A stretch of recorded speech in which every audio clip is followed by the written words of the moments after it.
Kinumpirma ng tumatayong handler ngayon ng dating WBO champion John Riel Casimero na walang iba kundi ang bilyonaryong si Chavit Singson.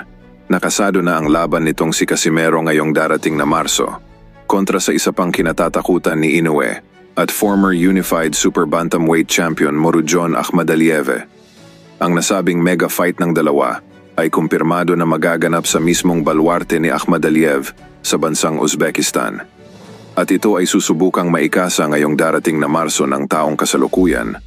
At ang nasabing laban ay sinigundahan at pinuri mismo ng tumatayong manager ngayon nitong si Inoue na si Ohashi, na ayon pa dito kay Ohashi na ang mananalo sa laban ng dalawa ay siyang papalagan ng kanilang alagang si Naoya Inoue. In other words, ay uunahin muna ng kampo nitong si Inoue ang laban kontra sa WBC Super Bantamweight Champion Alan Peter Picasso ngayong Hunyo. At isusunod ang laban sa pagtatapos ng taon kontra sa mananalo sa pagitan nila Casimero at itong si Akhmadaliev.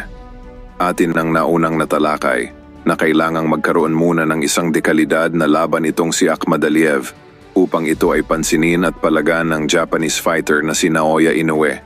At walang ibang nakikitang oportunidad itong si Akhmadaliev kundi samantalahin muna ang pagkakataon na makalaban si Casimero at ito ay padayuhin sa kanilang bansa sa Uzbekistan upang masiguro lamang ang pagkapanalo.